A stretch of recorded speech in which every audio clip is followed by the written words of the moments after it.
He asked me to start working with him to show him how to run family businesses, and he's doing very well so far. I'll continue guiding him through so that he can take over from where his dad has left. Ujasema kitu.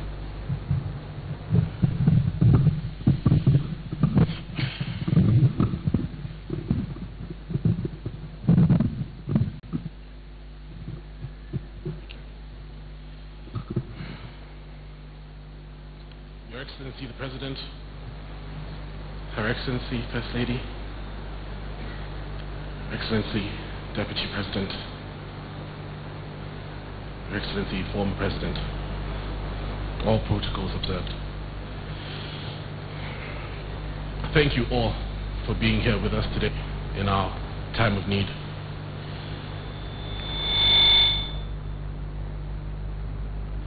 I wish to say that my father was many things to many people. To my grandfather, his late father, he was a dutiful son. To his many siblings and relatives, he was a brother and a friend. To the government of the Republic of Kenya, he was a civil servant, the MP of Madeira, and finally the governor of Nyeri. To his constituents, he was a leader, a visionary, someone who looked to build the profile of Nyeri and the profile of his native home. But to us, his family, he was a husband, a father, a provider, a shoulder to lean on, and the head of our household. And in much the same way that he led the people of Nyeri, within the home, he was a force of will. He had a joy for life and living, a desire to be the best, and the ability to bring out the best in others. Many will know him as the governor, but I am here to tell you about Gachagua, the man. Allow me, if you will, to share a few lessons that he taught me and how he shaped my life. The first lesson he taught me was about courage. The year was 2001. I was 12 years old, and my favorite artist, Shaggy, was coming to Kenya. I really wanted to go, but I couldn't. I was only 12. And as upset as I was, there was nothing I could do. The next day, he surprised us by telling us we're going on a family holiday. And be it fate or coincidence or the universe, Shaggy himself was on the plane with us. And as I was sitting in my seat, he came to our section of the plane to talk with his bandmates. And as much as I loved his music and wished to get an autograph, I was too scared to approach him. I turned to my father and I said, "Dad, that's Shaggy. I'd love to get his autograph." My dad had no idea who Shaggy was. He wasn't an MP, he was just a businessman. And he said, "Excuse, please come 1 second. My son wants your autograph."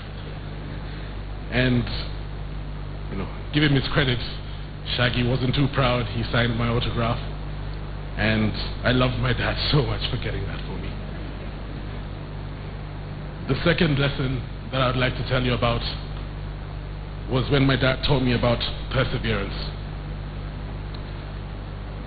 He, as has been said before, was a great provider. He allowed all of us to follow whatever paths we wished and would only support us. I was sent to the University of New South Wales in Australia with my sister, but I unfortunately was not able to match her brilliant mind. I had a few stumbles along the way, and I had to come back home. When I got home, I was downtrodden. I was sad. I was hurting that I could not reach my father's expectations. I wanted to give up.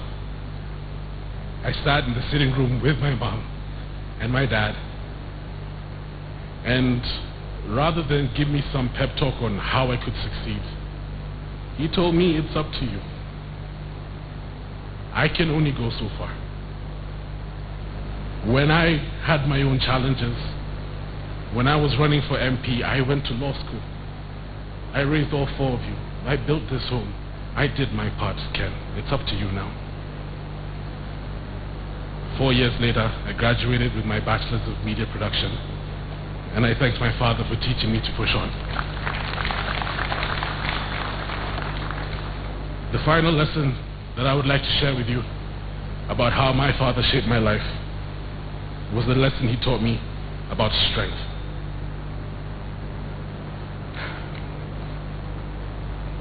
He was ill. This was about 2 years ago, or a year ago. It's the time, it's hard to tell, but he was in India. He called me. He said, Ken, come to India. I want to see you. I came. And he told me, it's time for me to take my place in the family, to take on my responsibilities, and that he would guide me and show me the way.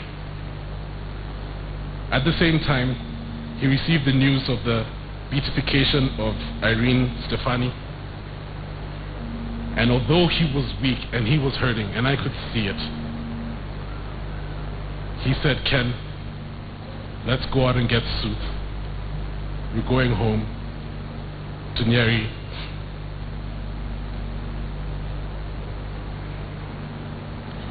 And we had many candid conversations. He taught me so much. I could stay here and repeat lesson after lesson of the things that he taught me.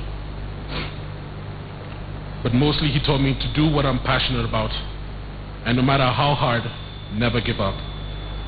Dad, you were a font of knowledge, wisdom, kindness, understanding, and strength.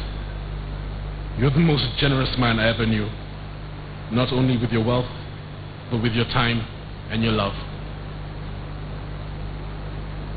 I will always love you, and I shall miss you dearly. Thank you. Thank you.